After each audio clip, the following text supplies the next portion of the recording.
Quiero agradecer, como todas las noches, a Mati López por las prendas que he visto diariamente aquí en Siglo a Siglo. Ustedes van a encontrar todo estilo de prendas, formales, casuales, de fiesta e incluso deportivas. Así es que les recomendamos que vayan y conozcan el local, la tienda de Mati López.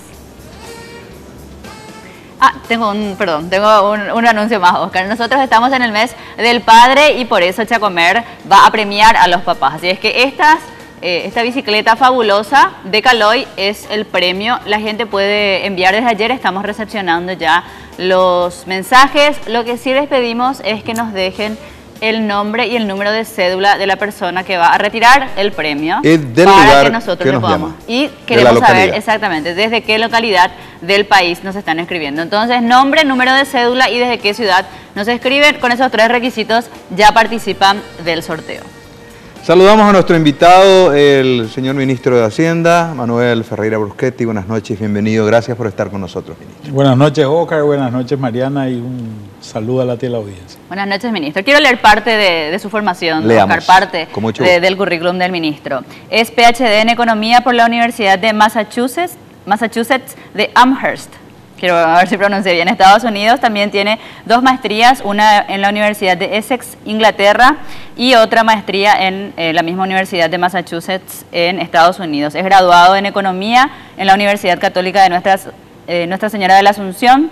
Fue becario Fulbright del British Council y de la Universidad de Massachusetts. También consultor del Banco Mundial, del BID, del PNUD, de USAID, JICA, FAO y otros organismos multilaterales para proyectos de desarrollo de empresas, capital humano, financiamiento y descentralización administrativa. Se desempeñó como asesor de empresas de distintos ramos y ocupó cargos gerenciales. También realizó trabajos en áreas económicas, comerciales, financieras. Ejerce la docencia, o ejercía seguramente cuando, no sé si puede hacerlo ahora. No tengo más tiempo. No hay tiempo. La docencia universitaria en cursos de grado y posgrado a nivel nacional e internacional. Hoy es ministro de Hacienda con el gobierno de Federico Franco. Iba a responder preguntas formuladas por la audiencia y al anunciar simplemente eso, llovieron los mensajes, Mariana. Están los mensajes, ministro. Vamos a dar a conocer en instantes, algunos ya de ellos provienen del sector de los jubilados, también están los docentes. Vamos a ir parcelando todas las preguntas que formula la audiencia, pero particularmente la nuestra también queremos insertar ya al arranque de nuestra charla, ministro, de evaluar en el tiempo en que ha estado al frente del ministerio y sigue prácticamente ya concluyendo este periodo. ¿Qué usted puede decirnos, ministro? ¿Cómo se sentó en la silla del Ministerio de Hacienda? ¿Cómo se sintió? ¿Qué expectativas tuvo? ¿Si concretó sus anhelos o quedó frustrado? ¿Cuál es la percepción que hoy tiene de su trabajo? Bueno, este es un cargo muy difícil, es un cargo complicado, es un cargo que trae siempre problemas por una razón muy sencilla: nunca la plata alcanza. El ministro de Hacienda siempre es el culpable. El ministro de Hacienda es el culpable de todo, el malo de la película. Y esta no es solamente una situación que ocurre en Paraguay, sino es una situación que ocurre prácticamente en cualquier parte del mundo. Cualquier persona que se sienta por primera vez a la cátedra de introducción a la economía en una facultad, le enseñan la definición básica de economía que dice: es la asignación de recursos escasos y necesidades ilimitadas. Y esto es exactamente lo que ocurre en el Ministerio de Hacienda, ¿verdad? Se tienen recursos escasos y se tienen necesidades que son ilimitadas. Yo me subí al carro del presidente Federico Franco por la sencilla razón de que me sentía que tenía que aportar algo al país. Yo creo que este es un país que me dio mucho a mí y yo también en algún momento dado tenía que servirle. Una especie de compromiso. Claro, una especie de servicio militar, ¿verdad?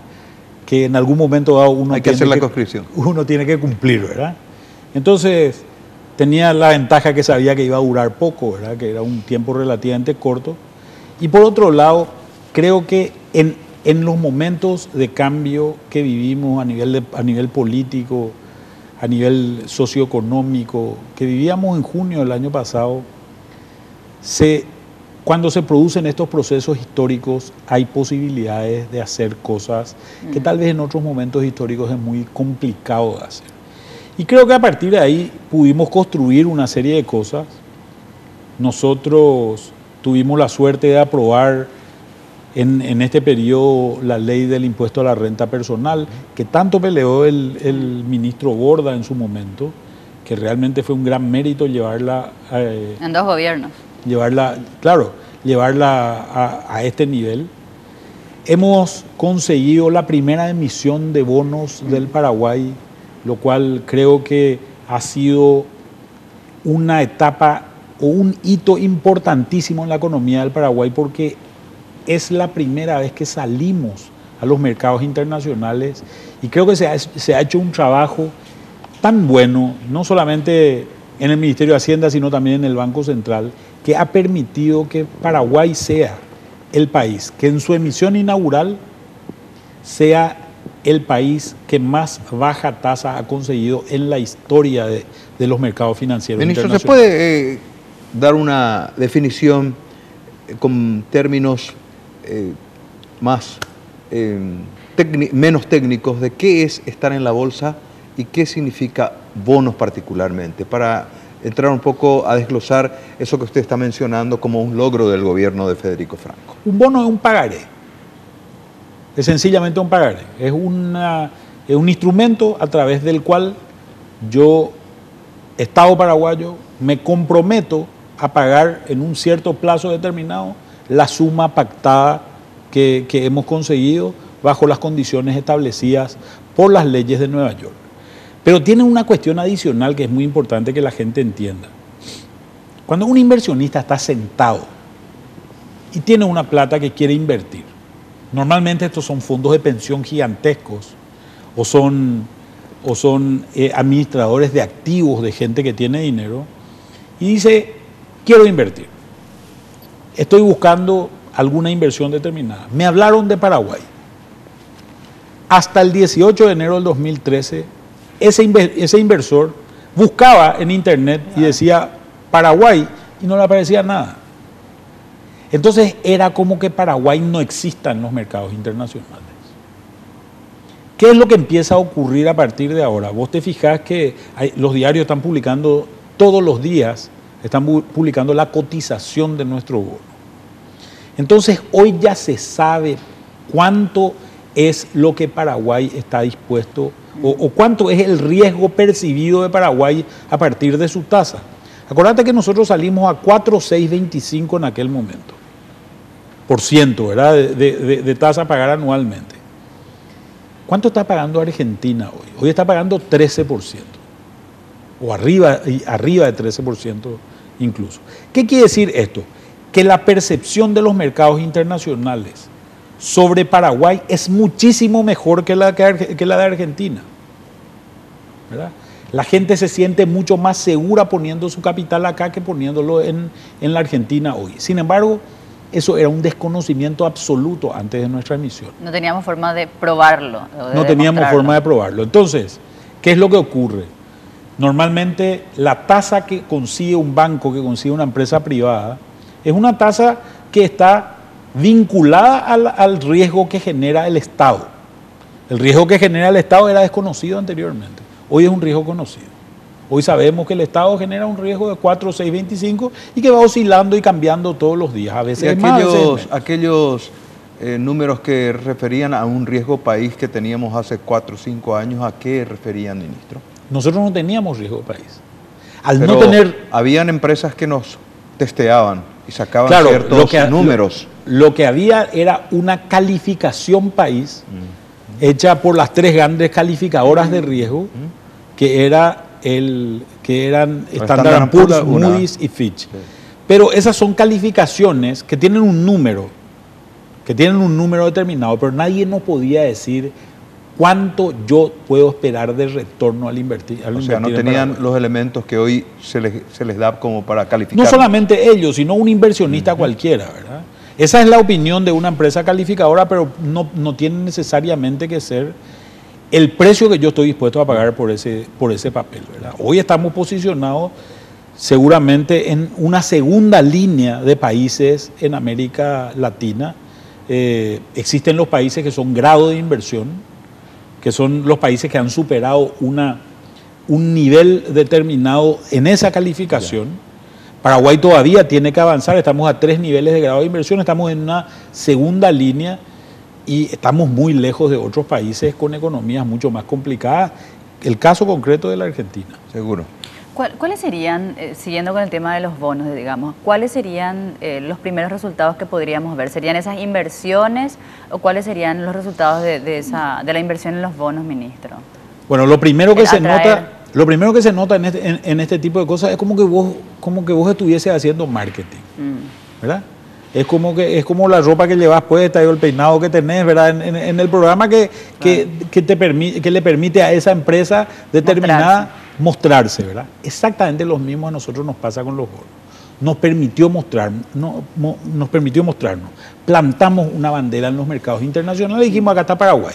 Atrás de eso entran empresas privadas. Y después de mostrarnos, ¿qué es lo que se espera? La inversión, claro, la atracción de capital de inversión. Esto ya consigue inversión. Paraguay emitió $500 millones, así que con esos $500 millones Paraguay ya tiene una inversión que va orientada al sector público concretamente. Pero ahora las empresas privadas dicen, no me puedes cobrar tanto más, porque la tasa de riesgo de Paraguay es de 4,625 o la tasa que esté ese día determinado, y entonces yo me tengo que adaptar a esos niveles de tasa. Y con eso puedo ir a captar dinero del extranjero. Hay un balance, ministro, que usted puede hacer hoy de un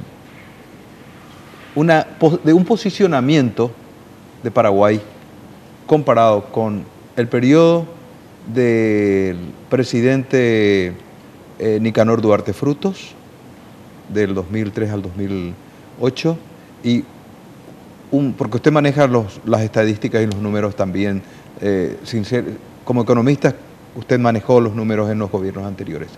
¿En qué situación hoy está el Paraguay en relación a un gobierno, un periodo democrático de 5 años de Nicanor Duarte Frutos y un periodo de gobierno entre 2008 de Fernando Lugo y 1 año y algo de Federico Franco? Bueno, la situación es distinta hoy.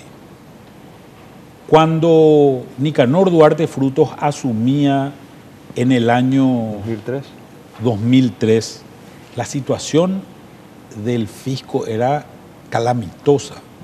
Fíjate algunos números que son importantísimos. Se recaudaba más o menos el 25% de lo que se recauda hoy.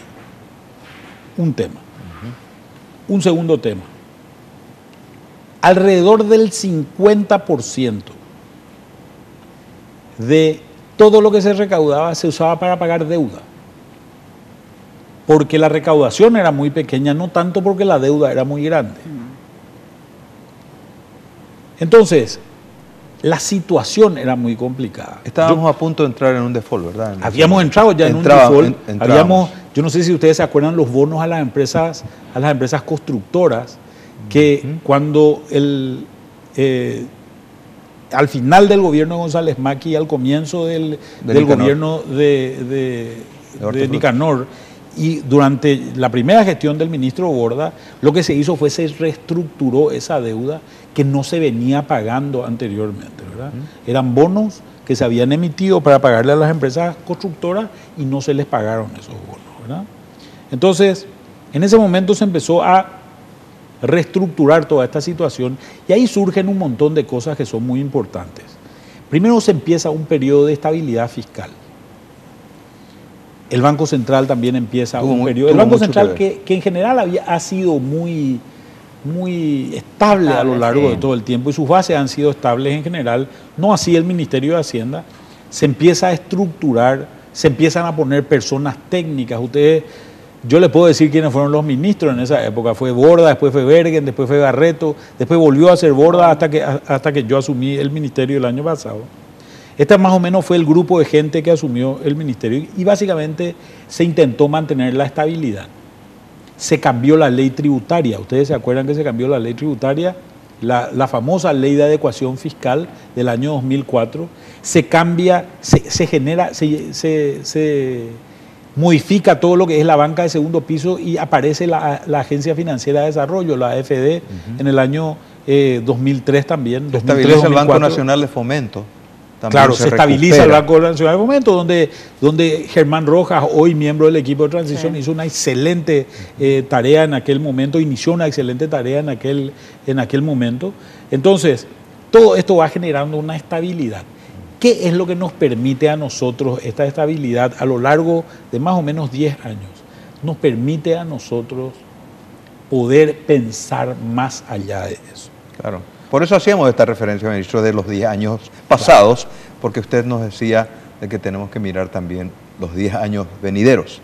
¿Qué le parece si seguimos hilando todo esto luego de una breve pausa que queremos formular ahora para cumplir con nuestros auspiciantes, y luego ya seguimos conversando aquí con el ministro de Hacienda, Manuel Ferreira Busquetti?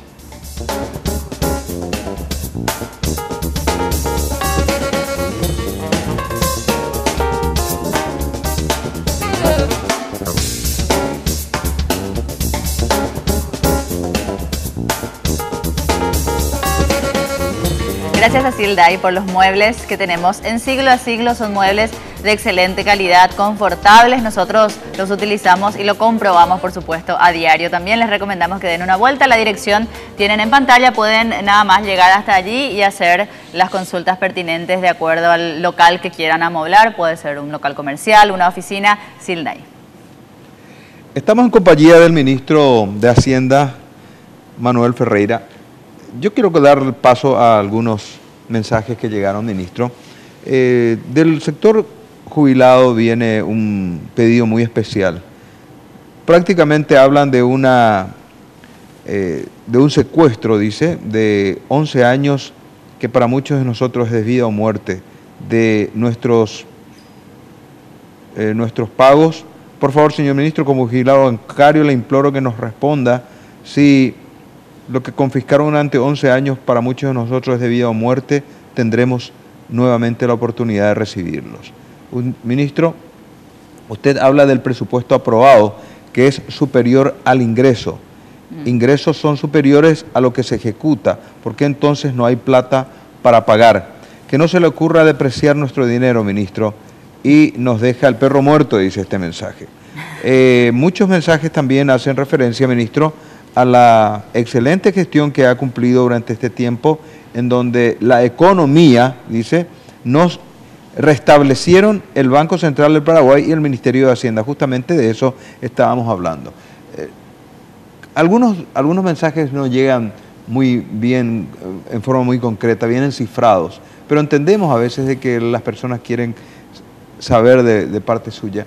El de los jubilados, por ejemplo. Hay una persona que todos los días se comunica con los medios radiales reclamando de que los haberes jubilatorios sean repuestos para ellos. ¿A qué se refiere? Estamos hablando de la caja bancaria. De la caja bancaria. La caja bancaria es una caja que lastimosamente la destruyeron los propios bancarios, ¿verdad? En su momento. La caja de jubilaciones y empleados. La caja de jubilaciones y empleados de la caja bancaria. Por otro lado, hicieron malas inversiones y se perdió ese dinero. Esto generó una serie de efectos más, también por el hecho de que ustedes se acuerdan que en el año 95 a partir del año 95 empezaron a quebrar un montón de bancos. Entonces la cantidad de jubilados también se achicó, ¿verdad? Se achicó la cantidad de aportantes a la caja se achicó y obviamente se quedaron muchos jubilados. Hay más jubilados en algunos casos que gente que aporta, ¿no? Entonces ahí hay un problema complicado, que es un problema que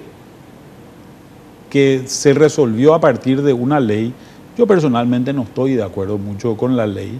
Creo que en realidad nosotros habíamos solicitado en aquel momento el veto, no por este problema en particular de la caja bancaria, pero muchas veces la pregunta que yo me hago es, ¿por qué nosotros, el Estado, por qué todos nosotros que nunca fuimos empleados bancarios, que nunca aportamos a esa caja, tenemos hoy que hacernos cargo de los problemas que tiene un sector en particular de la sociedad?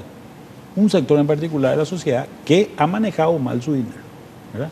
Entonces, Este es un problema. Pero de hecho, el caso de Itaipú es otro caso. Imagínense que nosotros tengamos que hacerle un salvataje a la caja de Itaipú.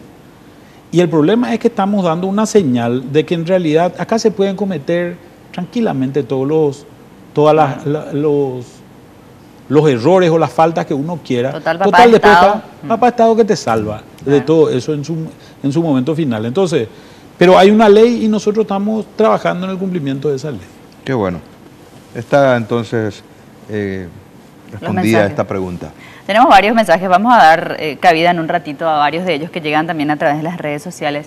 Ministro, creo que muy interesante entrevista que dabas también a un medio escrito. Hablabas, creo que fue un poco polémica la declaración, pero hablabas de llegar a triplicar la deuda y decías que es la única alternativa para generar la inversión en la medida que necesitamos. Hacías una comparación incluso con el nivel quizás de endeudamiento de países de la región, el caso de Uruguay. ¿Cuál es ese planteamiento? ¿Podrías explicarnos un poco en detalle? Sí. ¿Es necesario incrementar el nivel de deuda y qué tan positivo puede ser eso? A ver, tenemos que hacer algunas precisiones para poder hablar de eso. Un primer punto es, Mariana, en la discusión del presupuesto 2012, se decide subir los salarios del sector público en 35%. ¿Quién decide, ministro? El Parlamento. Decide el Parlamento, decide. Exacto. Y nosotros no podemos tocar las decisiones del Parlamento en el tema salarial. Nosotros podemos ajustar otros valores, pero no el tema salarial. Esa decisión de ajustar 35% significó que de cada 100 guaraníes que nosotros hoy recaudamos de impuestos, 82 vayan a pagar salarios. O sea, agota el espacio para hacer cualquier otra cosa, ¿verdad?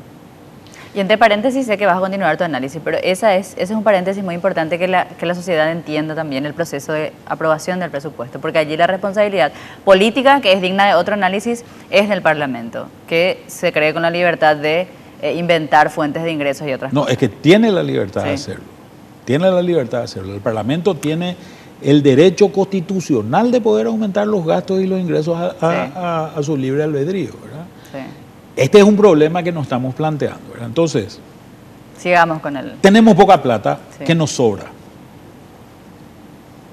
Imagínate que cobramos 100, 82 usamos para pagar salarios, nos sobra 18 nomás para comprar, por ejemplo, medicamentos o para comprar útiles escolares. Pagar créditos. Para pagar créditos. Tenemos un poco más de plata que nos viene de Itaipú y Yacyretá también, ¿verdad? Que complementa un poco eso. Entonces, realmente lo que nos pasó es que nos achicó la capacidad de hacer otro tipo de hacer inversiones. Pero Paraguay tiene una gran ventaja, sumamente valorada en los mercados internacionales. Paraguay tiene lo que le llaman en los organismos multilaterales la regla de oro. La regla de oro dice que Paraguay, la deuda se puede usar solamente para dos cosas. Para pagar otra deuda o para inversiones de capital. Comprar medicamentos no es inversión de capital. Pagar salarios no es inversión de capital. ¿Qué es inversión de capital? Esa es la ley de administración financiera, ministro. Esa es la ley 1535 de administración financiera. ¿Qué es gasto de capital? Construir, hacer una ruta, un tendido eléctrico, un puente, un aeropuerto. Entonces, muchas veces la gente dice, ¿por qué se está construyendo esta ruta? ¿Por qué no usamos esa plata para darle insumo al hospital de clínica? No lo podemos hacer. Está prohibido por la ley. Y eso está muy bien visto. Porque si no tuviésemos eso, pagaríamos salarios. Es un blindaje más o menos para la yo le quiero decir, tuviésemos eso, atacate de los políticos otra vez. No, pero imagínate vos lo siguiente. Vamos al caso concreto de la gente. Imagínate que vos te vas al súper y pagás con tu tarjeta de crédito, ¿verdad? Y tu tarjeta de crédito tiene un límite de 3 millones de guaraníes. Y gastaste 1 millón en el súper. Y te vas al mes siguiente y gastaste otro 1 millón en el súper y no pagaste el millón anterior. Y después te fuiste otra vez el tercer mes y gastaste los otros 1 millón de guaraníes y ya tenés colmada tu línea de crédito y no pagás o pagás el mínimo. ¿Qué es lo que estás financiando? Estás financiando tu alimentación y tu alimentación no debería estar financiándose. Tu alimentación debería estar acorde a tu nivel de ingresos. deberías pagarla todos los meses. Que use un instrumento de pago como la tarjeta puede ser, pero tendrías que cancelarlo cada mes porque es una tarjeta para, en realidad, que es un medio de pago nomás. ¿Cuál es el nivel de deuda? ¿Cómo está la deuda de Paraguay hoy, ministro? La deuda de Paraguay va a terminar seguramente este año con en 10% del Producto Interno Bruto. Es una deuda de las más bajas del mundo. Paraguay tiene una situación. Paraguay es un acreedor neto del mundo. ¿Cómo se sabe que si sos acreedor o deudor? A tu deuda externa le restás tus reservas internacionales. Tu deuda externa es lo que vos le debes al resto del mundo.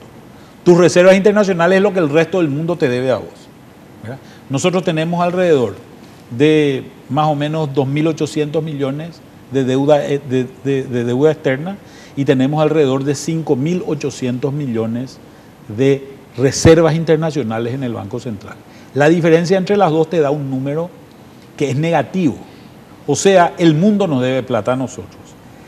No ha de haber más de 30 países en el mundo que están en la situación esa.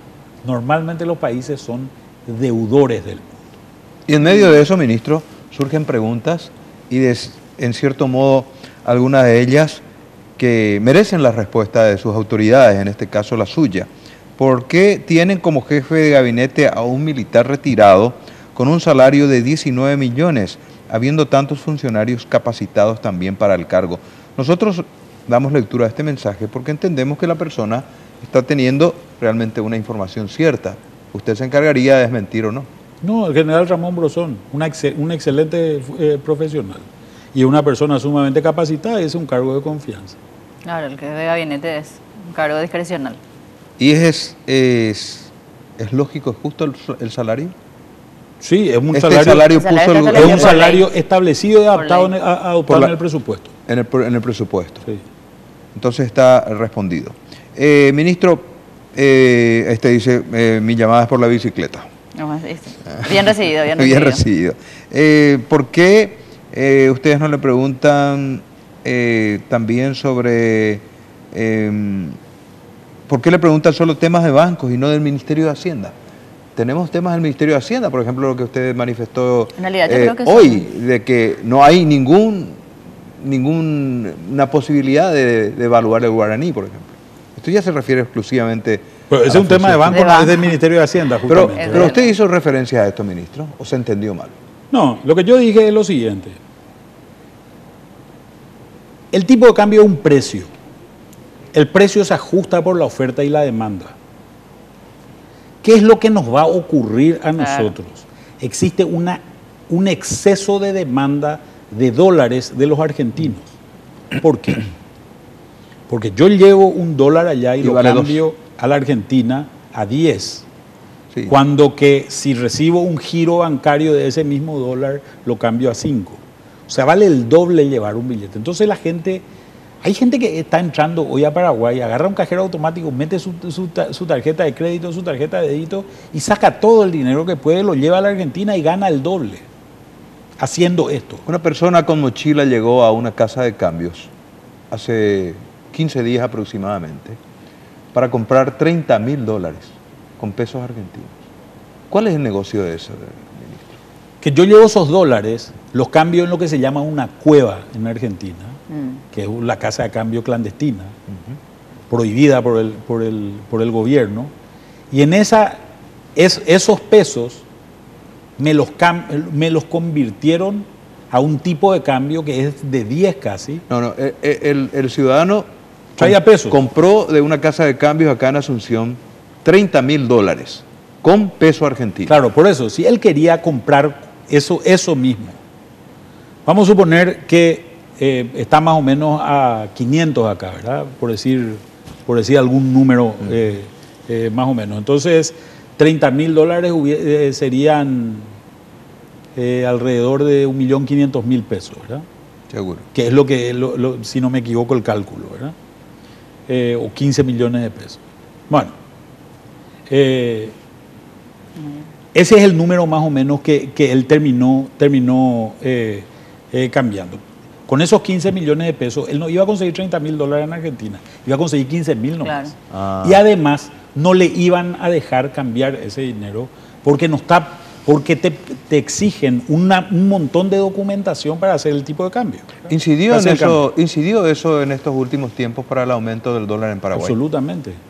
Fíjate que este fue ¿Qué es lo que incidió en el tipo de cambio? Lo que incidió en el tipo de cambio es, en primer lugar, una devaluación una apreciación internacional del dólar. ¿Qué fue lo que pasó en Estados Unidos? En Estados Unidos empezó a subir la tasa del bono americano. El bono soberano americano empezó a subir.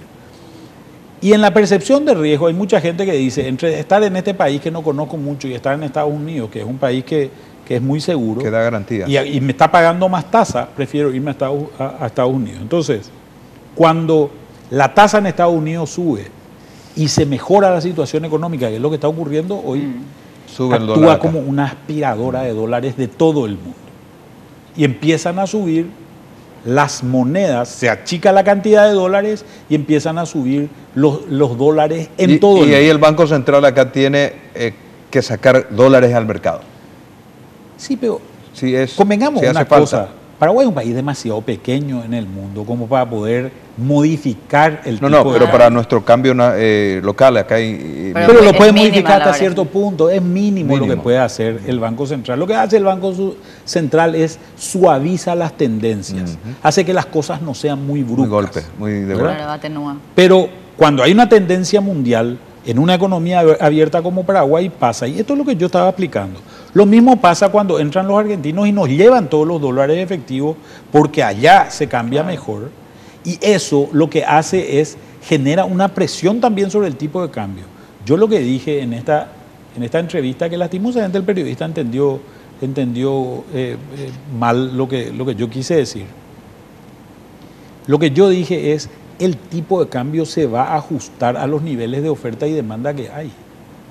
Sí, está claro. Esta va a ser la situación de lo que va a terminar ocurriendo. Yo me sumo al televidente que decía, hablemos un poco de Hacienda, vayamos a tributación, ministro, hablemos un poco. Se presentaba hoy, creo, un informe justamente ayer de tributación, y uno de los números habla de un aumento de 11.4%, en este caso, en tributación en relación al año anterior. Pero en contrapartida decían también que la recaudación, en este caso registrada en aduanas, descendió en un 5%. Este descenso, esta baja en aduanas está directamente relacionada al caso Argentina, al caso contrabando, al caso Clorinda o al caso Frontera, ¿o no? ¿O puede ser ya efecto de eso?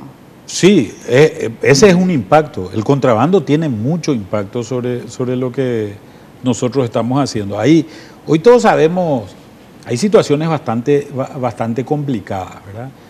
Mucha gente dice, no, pero es el contrabando, te estás refiriendo al contrabando hormiga y no al contrabando grande.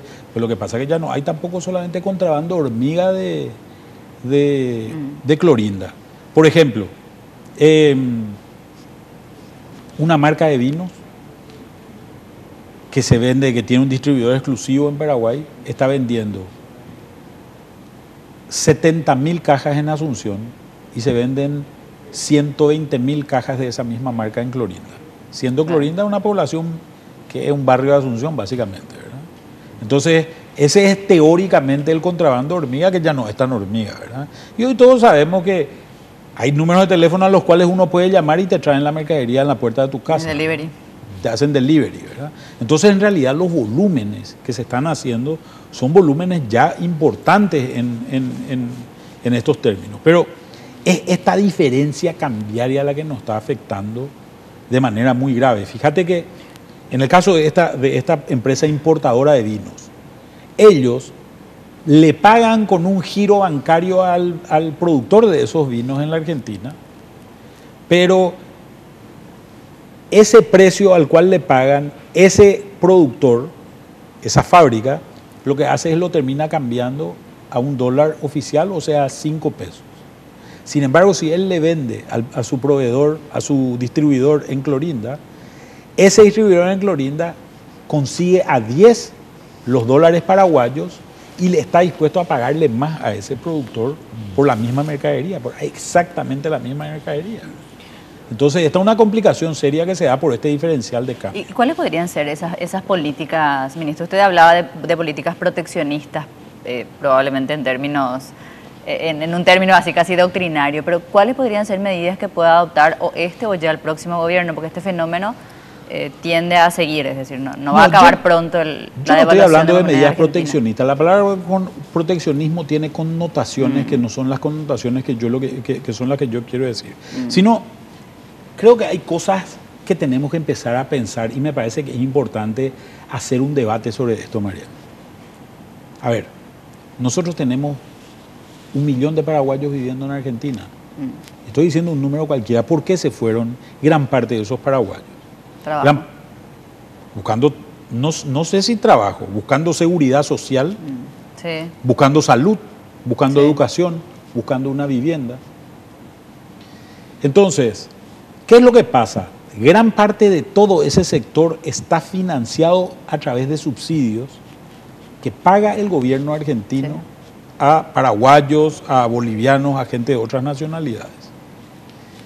Cuando el Estado argentino no aguante más y no pueda subsidiar eso, que es una situación que se está aproximando, ¿qué va a pasar? ¿Se van a dar la vuelta a los compatriotas y van a volver a Paraguay? ¿Qué hacemos nosotros si recibimos 300.000, 400.000, 500.000 paraguayos que empiezan a retornar?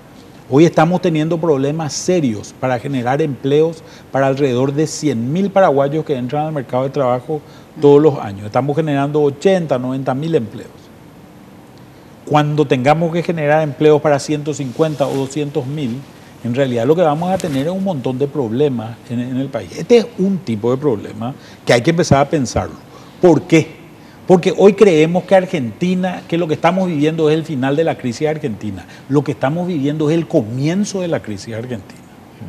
Entonces tenemos que empezar a ver la forma en que vamos a reaccionar como Estado, vamos a reaccionar como gobierno, vamos a reaccionar como sector privado. Vamos a dar una breve pausa. Estamos compartiendo con el ministro de Hacienda temas que atañen a nuestros intereses como ciudadanos, pero fundamentalmente esclareciendo algunos aspectos económicos y financieros que no habitualmente tenemos la oportunidad de conocer de primera mano, así como lo estamos conociendo con el ministro Manuel Ferreira Bruschetti. Ya volvemos.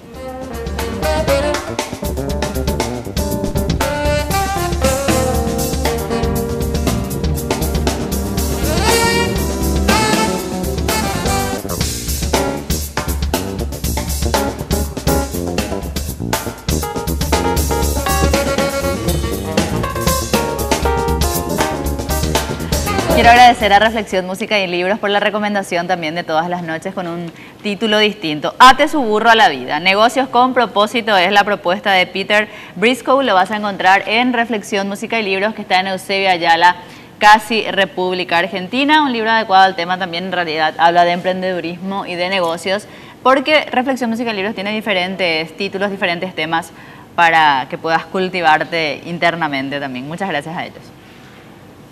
Pregunta, ministro, ¿por qué no le preguntan al ministro si no pueden cobrar impuestos a los que compran dólares para llevarse a la Argentina, como lo hacen otros países? ¿Hay alguna respuesta? Y vamos a encarecer el dólar, ¿verdad? Esta es una medida que lo que va a hacer es, si le cobramos un impuesto a esa transacción, no vamos a poder distinguir entre una persona y otra, y le vamos a terminar cobrando impuestos a todos. Lo que va a hacer es que suba el dólar. Y alguien antes no quería que se suba el dólar, ¿verdad? Claro. Entonces, este tipo de medidas son las medidas a las que nosotros nos oponemos. Nosotros lo que creemos que el dólar tiene que seguir reflejando la situación de la cantidad y el volumen de dinero que hay en la economía, ¿verdad? Porque es un precio, así como la inflación refleja un precio, ¿verdad? O refleja un conjunto de precios, ¿verdad? Entonces, tiene que seguir ajustándose por oferta y demanda, porque creo que eso es lo más sano y nos da indicadores de qué es lo que está ocurriendo en la economía. ¿Es posible pensar en un Ministerio de Economía con una Secretaría de Hacienda, dice? Esta pregunta. Y bueno, es más o menos eso lo que hay hoy, ¿verdad? Hacienda como recaudadora de un BCP, como tesorero y crédito y un ejecutivo gastador, regulado por el Ministerio de Hacienda. Dice. Alguien que plantea algo un poco difícil. No entendí la pregunta. Y dice, ¿es posible pensar en un Ministerio de Economía con un secretario dice, de Hacienda recaudadora, un BCP tesorero y crédito y un ejecutivo gastador, regulado por el ministro? Es que la reestructuración. Es que esa no es la función del ministerio, de un ministerio recaudador, ni tampoco es la función de un banco central. El Banco Central es el administrador de los recursos monetarios del país, ¿verdad? Y actúa también como banco del Ministerio de Hacienda, ¿verdad? Es el banco del Estado, por llamarlo de alguna manera. Respondimos. Podemos retomar bueno, hay algunos temas pendientes que sí me gustaría retomar en realidad. Uno de ellos es el tema que estábamos hablando, el tema del contrabando. Usted decía, bueno, no son medidas proteccionistas, es decir, no es el término quizás, pero ¿cuáles son esas medidas que podemos tomar? Porque vemos el problema. Hoy podemos decir, la crisis argentina no está terminando, está empezando y el efecto nos va a llegar a nosotros. Puede ser con esa venida de los paraguayos y bueno, y en diferentes otras áreas. ¿Qué puede empezar a visualizar el próximo gobierno o no sé si este tenga tiempo, para decir, bueno, estas deberían ser las políticas que tomemos como Estado? Políticas que se mantengan a través de los gobiernos, 5, 10, 15 años. Bueno, yo creo que por un lado, obviamente el control de fronteras es una de las medidas que se tienen que tomar, pero nosotros tenemos que empezar a ver cómo una economía como la paraguaya que está creciendo, se vincula con una economía como la argentina que posiblemente está cayendo, ¿verdad? Esto genera, obviamente, una atracción. Fíjate que nos podemos llenar de argentinos, ¿verdad? Lo cual per se no es malo, ¿verdad? Pero van a entrar a competir con los paraguayos en búsquedas de trabajo, ¿verdad? ¿Qué vamos a hacer en el campo laboral? Tenemos que empezar a plantearnos necesariamente cómo entrenamos a nuestra gente para que sea competitiva ante gente que va a venir a pelearle un mercado de trabajo que posiblemente hoy ya esté complicado para muchos compatriotas, ¿verdad? Entonces, tenemos que empezar a generar las condiciones. Tenemos que empezar a generar los puestos de trabajo.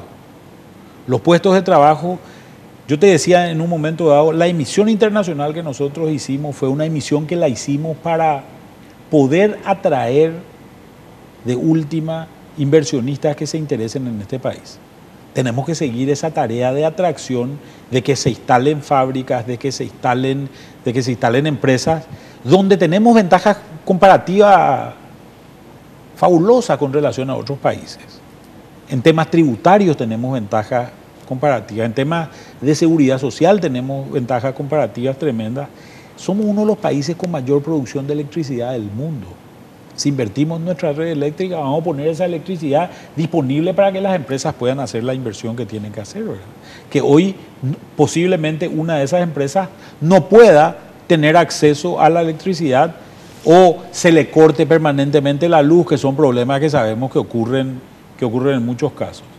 Creo que tenemos que empezar a pensar en el problema, discutir cuáles van a ser las consecuencias de la crisis argentina y también de la desaceleración que va a sufrir el Brasil y cómo nos va a impactar, y empezar a tomar medidas que nos ayuden a resolver todos los problemas que están vinculados a esto. Esto que estamos viendo del contrabando es uno de los problemas, pero no es el único. Ministro, cuando usted habla de inversión, en cierto modo estamos pensando en empresas tal vez sean maquiladoras que utilicen la energía eléctrica, tal vez sean procesadoras de grano, productos del agro nuestro que se conviertan en productos industrializados con mano de obra agregada. Ahora, tenemos capacidad, o sea, existe la cantidad de funcionarios, de empleados, de paraguayos que puedan ser empleados en esas fábricas, en el sentido, o en esas industrias, mejor dicho, en el sentido de que no existe mucha preparación de la gente. Hay muchos jóvenes que están queriendo trabajar, ministro, y no tienen la preparación, necesitan una preparación, por lo menos una oportunidad de aprender qué es lo que van a hacer. ¿Cómo se está encarando eso cuando estamos esperando que vengan industrias, que vengan inversores y van a querer absorber mano de obra, pero no existe la adecuada capacitación para acceder a ella. Y ese es un problema que tiene el Paraguay. Por eso te decía, tenemos que invertir. Fíjate que el año pasado, en septiembre, se aprueba la ley del FONACIDE. ¿Qué es la ley del FONACIDE? El Fondo Nacional de Inversión y Desarrollo. Es el fondo que permite al Estado paraguayo utilizar los recursos provenientes de los pagos extraordinarios que se están haciendo en Itaipú, que representan alrededor de 320 millones de dólares por año, y utilizar gran parte de eso en educación. Se armó un fondo de educación que hoy está administrado a través de un fideicomiso, y en ese fondo de educación nos van a entrar, más o menos por los próximos 10 años, alrededor de 96 millones de dólares. En otras palabras, en 10 años vamos a tener 960 millones de dólares para invertir ¿en qué? En becar gente, por ejemplo. En darle una computadora a los niños. Una computadora con conexión a internet a los niños cuesta más o menos alrededor de 350 millones de dólares en total. Vamos a poder darle asistencia a los maestros, capacitación de maestros. Correcto, ahí estamos hablando, ministro, de rubros específicos de educación que son fundamentales, por ejemplo, el de las computadoras para los niños, la capacitación docente. Estamos hablando hoy, ejemplo, de un medio de jóvenes de 19, 20 años que no acceden a un puesto de trabajo y que no tienen la capacidad de trabajar en una fábrica, porque en la fábrica el industrial necesita mano de obra capacitada. ¿Qué rubros técnicos podemos entender que FONACIDE puede comenzar a fomentar para que mañana los jóvenes, que no pase mucho tiempo, puedan acceder a un lugar, a un puesto de trabajo? Bueno, yo no estoy muy de acuerdo con lo que vos decís, Oscar. Si te vas a visitar Fujikura en Mingaguazú, vas a encontrar que el promedio de edad es de 23 años. Tiene 640 funcionarios, de los cuales el 80% son mujeres y 320, o sea, la mitad son madres solteras. Pero fueron capacitadas por la empresa. Por ellos mismos. Pero no es gente distinta, ni extraordinaria, ni diferente a lo que es el resto de los paraguayos, ¿verdad? Son paraguayas y paraguayos comunes y corrientes. En realidad, si la empresa está fascinada con los paraguayos. Y ellos están hablando de que la calidad de los productos que están produciendo en Paraguay es la mejor de la empresa en todo el mundo. Conocemos ese... Bueno, entonces, si nos vamos a ver este tipo de cosas, se caen por tierra muchos preconceptos tal vez que tenemos, como lo que me estabas planteando. ¿Cómo le educamos a la gente? Hay todo un tema de capacitación empresarial que se puede encarar. Obviamente los fondos de FONACIDE están disponibles. ¿Se van a destinar a eso? No, los fondos de FONACIDE son concursables. Es decir, las diferentes reparticiones e incluso organizaciones del sector privado tienen que presentar sus proyectos, y los proyectos son elegidos a través de un consejo. Ese consejo se está reglamentando y posiblemente va a empezar a operar ya después del 15 de agosto, ¿verdad? Bajo el gobierno que venga, pero en realidad los fondos son concursables. Es cuestión de que ese consejo el día de mañana vaya decidiendo cuáles son los caminos que considera más importantes de puntualizar en lo que es, digamos, el desarrollo futuro del Paraguay. Así que recursos existen, ¿verdad? Y las empresas privadas pueden recurrir a ese fondo para poder destinar a capacitación. Por ejemplo, una aceitera, no va a poder hacer. Una planta aceitera. No lo va a poder hacer. ¿Por qué, ministro?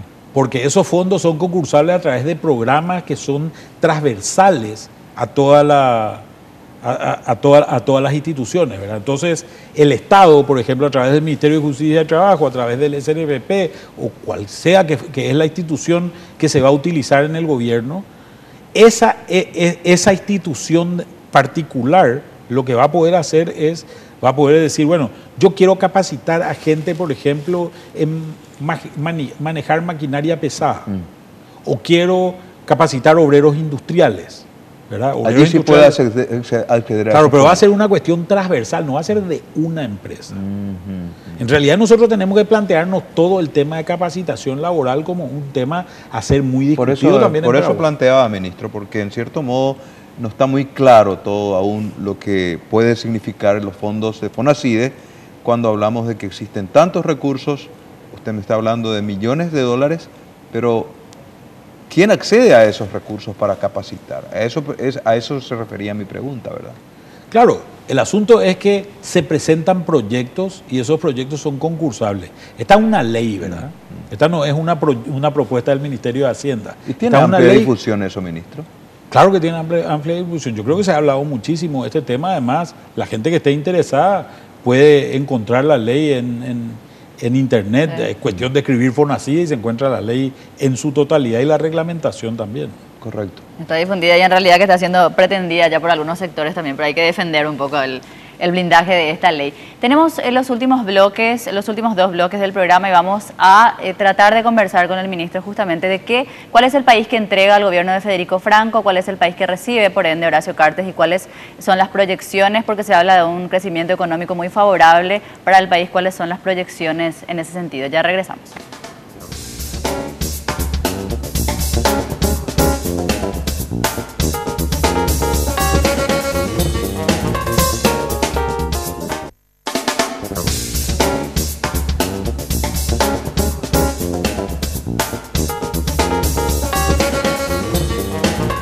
Y esta también es una buena propuesta para los padres, para los hijos, que pueden darle un buen regalo a papá. El vibromasajeador orgánico Jack de Dismar Salud y Cultura es un vibromasajeador que ayuda a combatir dolores musculares que normalmente son producidos por el estrés, el cansancio diario. Papá trabaja mucho, seguramente fuera de casa, así es que ¿qué tal si al llegar a casa tiene este vibromasajeador? Va ahí, disfruta siglo a siglo y puede aprovechar y utilizarlo también. Lo vas a encontrar en cualquiera de los locales de Dismar Salud y Cultura.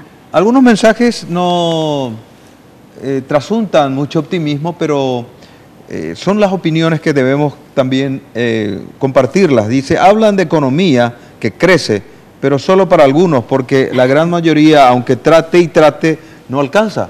Y en cierto modo, ministro, sabemos de que las estadísticas nos hablan claramente hoy de que existe un segmento y un sector de nuestra sociedad que aún no ha accedido, por lo menos al nivel y al estándar de vida que todos pretendemos los paraguayos. De modo que esta pregunta es genérica. No es hoy, ese problema no es de hoy. Ese problema tiene en Paraguay más o menos 500 años. ¿Verdad? Lastimosamente esa persona no conoce los números. Yo creo que salir de una situación de pobreza no es una situación, no es del día a la noche. Es un trabajo consistente a lo largo de un tiempo muy largo, y estoy hablando de 20 o 30 años de trabajo, donde se empiecen a notar los resultados y hacer las cosas consistentemente. Entonces, si hoy nosotros empezamos a educar a nuestra gente, no vayamos a pretender que el año que viene las cosas mejoren. Claro. A ver, creo que Mariana aún me estaba contando que estás siguiendo tu segunda carrera o tu tercera carrera seguramente. Mi segunda carrera después de la maestría. Claro. Entonces, implica una convicción, unas ganas de superación y unas ganas de salir y ir a otra cosa, ¿verdad? Eso se te va a manifestar, no seguramente ahora, cuando termines la carrera, pero invertirte 5 o 6 años en hacer esa carrera, y eso implica un esfuerzo personal determinado. Seguramente tus ingresos van a mejorar el día que te recibas. Amén. Y que puedas ejercer tu profesión, claro. ¿Verdad? Obviamente esa es una situación de mejora que se va a ir dando. Lo mismo ocurre con todo el mundo, ¿verdad? Lo mismo va a ir ocurriendo con la gente que vaya entrando a la escuela primaria, después a la secundaria. Hoy tenemos pérdidas en las escuelas primarias, en la secundaria tenemos una pérdida gigantesca, ¿verdad? Tenemos que empezar a cambiar esa situación. A pesar de esto, esta situación de estabilidad económica, de estabilidad nomás, con poca inversión todavía, pero que ahora se está empezando a levantar, ha significado en los últimos 10 años una reducción en los índices de pobreza. A pesar de que nadie lo quiera decir, los índices de pobreza en Paraguay se han reducido más o menos en una tasa del 5%. O sea, hoy estamos un poco menos pobres de lo que estábamos hace 5 años en el Paraguay. Y estos son números que están empezando digamos, a manifestarse con algunos pequeños datos que estamos dando. Si estamos empezando a atraer inversión, seguramente esas inversiones van a poder generar empleo, y ese empleo que se genere seguramente va a mejorar la situación de mucha gente, y paulatinamente vamos a ir respondiendo a las necesidades de la gente. Había una pregunta de Mariana que dejamos antes de la pausa. ¿Cómo quedaría? Sí. ¿Cómo dejaría el Ministerio de Hacienda, o sea, la cartera que maneja las finanzas y la economía de la República, al futuro gobierno, ministro? ¿Podemos tener unas perspectivas de cuánto y qué quedaría? Bueno, nosotros hicimos una proyección justamente a pedido de la prensa de cuánto habría en caja a disponibilidad del gobierno de Horacio Cartes el 15 de agosto del 2013.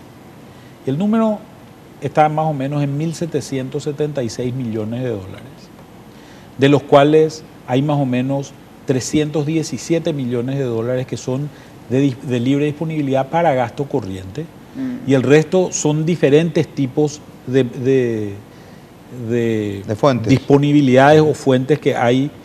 Por ejemplo, acá hay 700 millones de dólares que son de fondos jubilatorios para pagar a jubilados. Claro.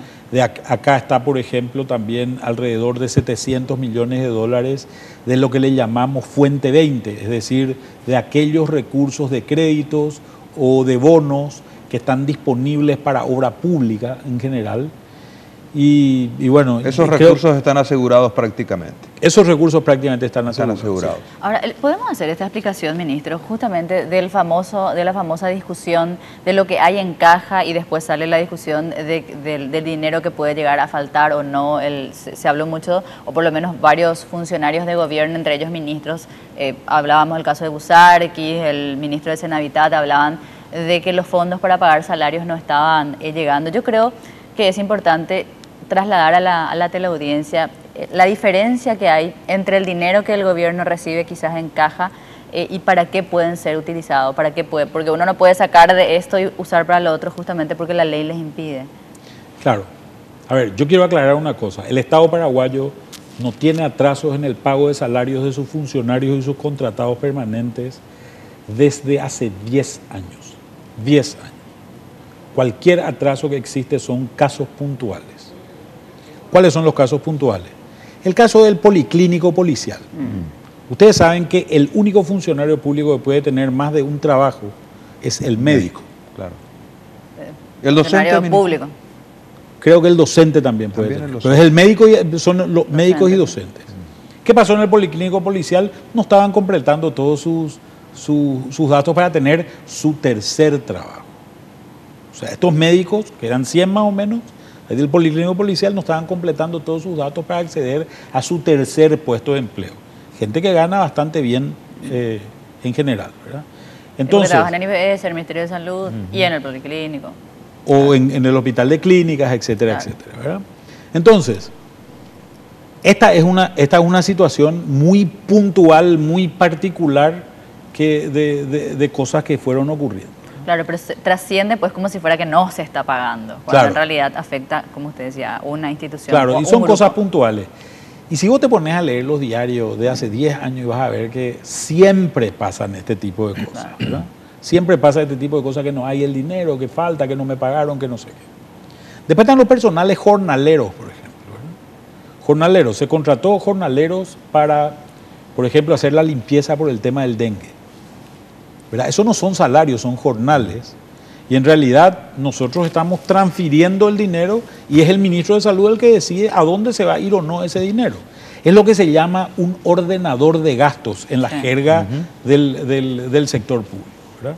Lo mismo que se hablan de deudas sobre las empresas constructoras, por ejemplo, que nosotros desconocemos absolutamente. Hay dos tipos de deuda. Está la deuda de un certificado de obra que le dio el Ministerio de Obras a una empresa constructora, y está la deuda del Ministerio de Hacienda con el Ministerio de Obras Públicas. Cuando se hizo un plan de caja, es decir, se le hizo el pedido y si tiene presupuesto el Ministerio de Obras Públicas, el Ministerio de Hacienda, lo que vas a hacer es va a obligar la deuda. La deuda se obliga, es decir, desde ese momento se vuelve una deuda pública. Antes de eso no es deuda pública. Entonces, cuando se obligó, hay una diferencia entre lo que está obligado y lo que está pagado y esa es la deuda. Esa es la deuda concreta. En el caso, por ejemplo, del Ministerio de Obras Públicas, nosotros teníamos 56.000 millones de guaraníes en fuente 10, es decir, recursos de tributos en fuente 10 que le adeudábamos al Ministerio para pagar obras públicas, para pagar los caminos que están, a las empresas constructoras que están reclamando los atrasos. Que estaban reclamando los atrasos. Ministro, a propósito, una pregunta puntual. Señor ministro, acá en Luque estamos preocupados, queremos saber el tramo San Bernardino-Luque, si va a seguir con los trabajos que están parados. Esto claro depende... que va a seguir. Está dentro de lo que estaba diciendo anteriormente. Claro, si hay fondos ya corresponde la ejecución a obras públicas. Me imagino que ellos van a tener que seguir. No, fondos hay. Se va a seguir esa construcción. Tienen que seguir. Mariana, nosotros teníamos también, en cierto modo, ya no para dar respuesta o preguntas al ministro de la audiencia, sino a las nuestras.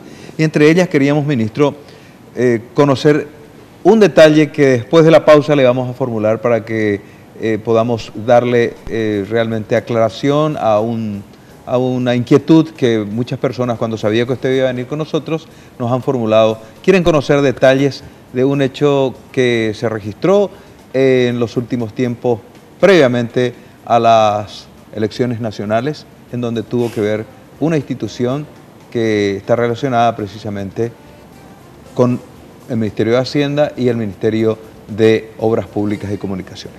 Ya volvemos luego de la pausa.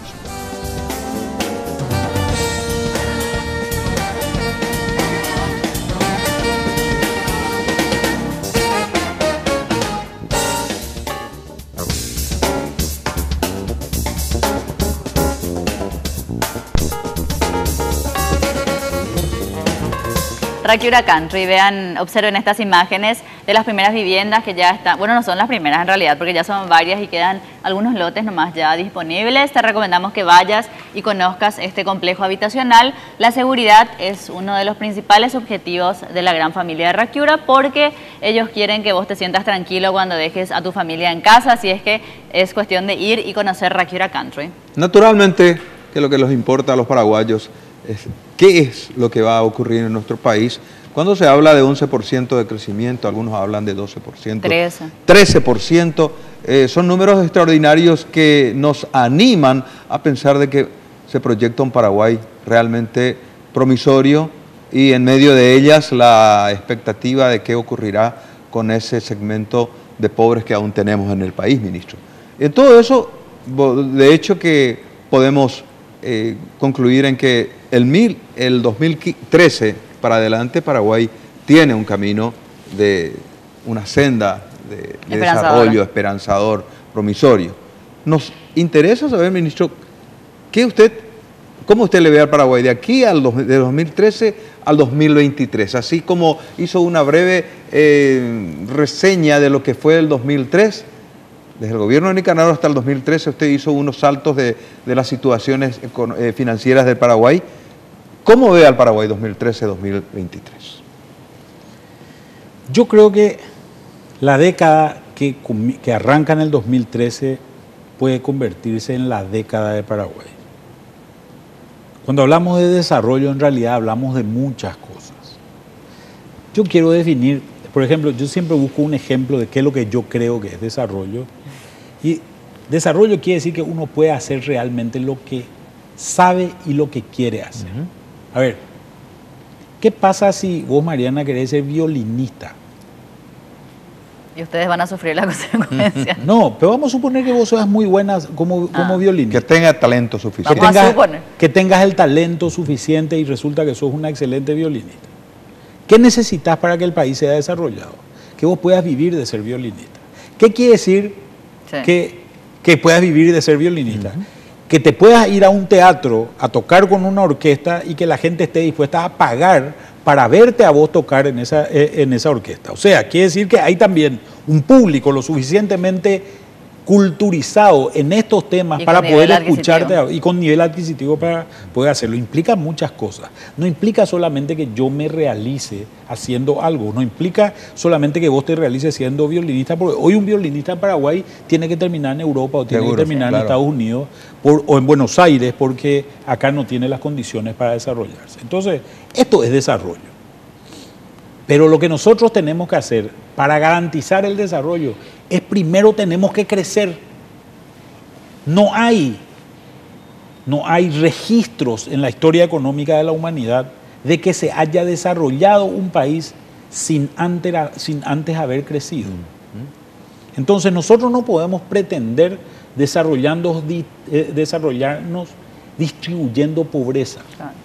Nosotros tenemos que generar riqueza y ir distribuyéndola en el proceso. Esto es lo que necesitamos hacer. Para eso necesitamos una tasa del orden de más o menos de crecimiento, del orden del 6% por año. Por año. Sostenido. Y a lo largo de un tiempo muy largo. O sea que si 20 o 30 años. O sea que si mañana llegamos al 15 o al 13, no podemos permitir que caigamos después al 2%, porque en el, no podemos permitir. En el promedio vamos a quedar en desventajas. Exactamente. La tasa de crecimiento potencial de Paraguay hoy está en 4,5%. Nosotros necesitamos subir seguramente a 6 o a 7 esa tasa de crecimiento potencial. Para crecer hay que invertir. Hay que invertir. Un número mágico. Vos más o menos creces al 25% de la tasa a la cual invertís. Paraguay invierte a una tasa de 18% y crece a 25% de eso, o sea, alrededor de 4,5%. Claro. ¿Verdad? Si nosotros queremos crecer a 6 o a 7%, nos tenemos que ir a 24 o a 28% de inversión. La inversión en Paraguay tiene dos fuentes, la fuente privada y la fuente pública. 15% del 18% es inversión privada y 3% nomás es inversión del Estado. El gran ausente en la inversión históricamente es el Estado paraguayo. El Estado paraguayo se tiene que plantear invertir descaradamente en los próximos años. ¿Y cómo se logra aumentar esa inversión? Ahí venía lo que usted planteaba, por ejemplo, de incrementar la deuda, ministro. Por ejemplo. Como una fuente de... Una de las formas, a ver, hay varias formas. Una de ellas, atrayendo capital. Es lo que empezamos a hacer con los bonos soberanos. No vayan a creer que es magia que hay empresas que se están interesando en Paraguay. No es magia. Son los indicadores. Los indicadores que hoy existen gracias a la emisión de bonos soberanos son los que han permitido que haya muchas empresas mirando a Paraguay. Naturalmente. No es magia. Primer punto. Segundo punto. Necesitamos atraer. Hoy el presupuesto que tenemos no nos permite gastar en gasto de capital. No podemos tener las rutas, no podemos hacer los puentes, no podemos hacer los aeropuertos, no podemos hacer el tendido eléctrico. Lo único que podemos tener es funcionarios. Lo único que podemos tener es funcionarios. Claro. Fíjate lo perverso de esto. Sí. Estamos apostando a darle más ingresos a los que ya tienen trabajo y le estamos dejando de lado a aquellos que no tienen trabajo. Sí. Porque esta inversión pública genera empleo. Ustedes tienen la tarea de recomponer, ministro, porque el ciudadano paraguayo maneja muy poco los números y la economía. No entendemos muchos detalles técnicos que manejan los expertos como ustedes, pero naturalmente que queremos entender y a veces vamos a ser insistentes, vamos a preguntar y repreguntar las cosas para poder entender, como esta que les habíamos preguntado al principio o al fin de nuestro bloque anterior. ¿Qué hizo el Ministerio de Hacienda días antes de las elecciones nacionales, cuando en vísperas de Semana Santa se paga casi 14 millones de dólares al INDER para comprar tierras de San Agustín? ¿Por qué se hizo eso, ministro? ¿Hay una respuesta breve de su parte? Bueno, nosotros no somos ordenadores de gasto. Si se cuestiona lo del INDER, ¿por qué no se cuestiona, por ejemplo, los medicamentos que le compramos a salud? ¿Cómo yo sé que había que comprar 3 mercurocromo y no 7 mercurocromo? Y que había que comprar 2 novalgina en vez de haber comprado 8. Porque a Hacienda no le corresponde eso. Esa no es la tarea de Hacienda, esa es la tarea de salud. Definir cuál es la tierra que se va a comprar no es la tarea de Hacienda, es la tarea de Salud. Nosotros lo que de INDER, perdón. Nosotros lo que definimos es exclusivamente si esa repartición pública tiene recursos y si tiene recursos le podemos pagar o no le podemos pagar si es que tenemos nosotros los recursos para pagar. A ver si hay en su cuenta y si se puede disparar. Claro, si tienen presupuesto, primer punto, INDER tenía presupuesto. Segundo punto, ¿le podemos pagar o no le podemos pagar si nosotros tenemos recursos? Hay una cosa, ¿te acuerdas que te había dicho en un momento dado del programa? Nosotros podemos hacer gasto de capital con deuda, pero no podemos hacer gasto corriente con deuda.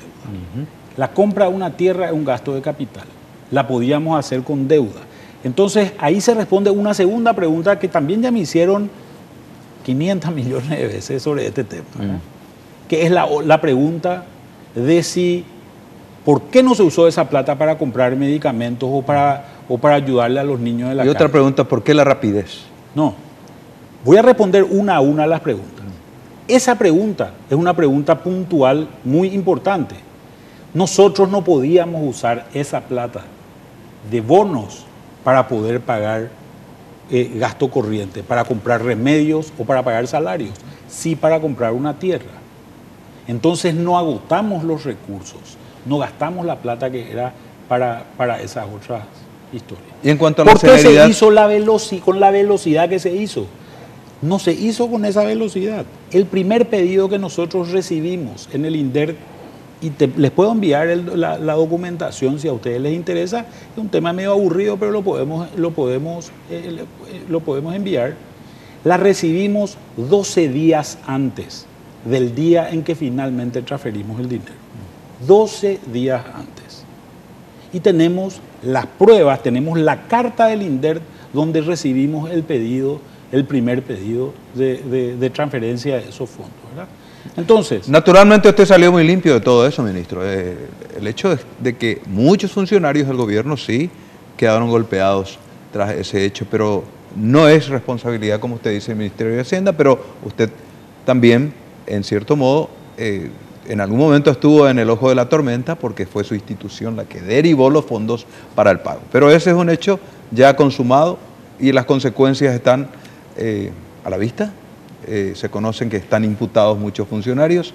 Felizmente usted está eximido de toda responsabilidad, por lo menos hasta el momento, como están los procesos judiciales, y de hecho, ministro, que su responsabilidad no es simplemente pagar, su responsabilidad también es recaudar. Y creo que ahí está su gran preocupación en este momento, cuando las recaudaciones están casi en stand-by en este momento. Ministro. No están en stand-by las recaudaciones, perdón. No, ¿mejoraron? Han mejorado muchísimo. Ayer salió el informe del crecimiento. Las de aduana son las que están con problemas. Las de aduana, a eso me refería. Las de tributos internos han tenido un crecimiento realmente extraordinario e inesperado incluso por nosotros. Ministro, ha sido un placer, un gusto compartir con usted. Nos dedicó un tiempo valioso, especialmente a la audiencia, que se enteró de muchas cosas que deberíamos conocer, por supuesto, de sus mismas expresiones y de sus mismos conceptos, y no nos resta otra cosa que desearles éxitos por lo que queda de sus funciones hasta el 15 de agosto. Bueno, muchas gracias Oscar, muchas gracias Mariana por haberme invitado, muchas gracias a la teleaudiencia por haberme aguantado, y realmente yo quiero terminar con una frase. Este Paraguay tiene las posibilidades de ser el país que dé el impacto mundial más importante en el área económica en los próximos 10 años. Y ¿saben qué? Depende solo de nosotros. Depende de nosotros los paraguayos y de nadie más. Así que pongámonos de acuerdo y mano a la obra. Y con este optimismo y el afán de seguir teniendo esperanza en un Paraguay promisorio, próspero y por sobre todas las cosas bendecido, queremos agradecerle al ministro y nosotros nos vamos a una breve pausa, ya volvemos para la parte final.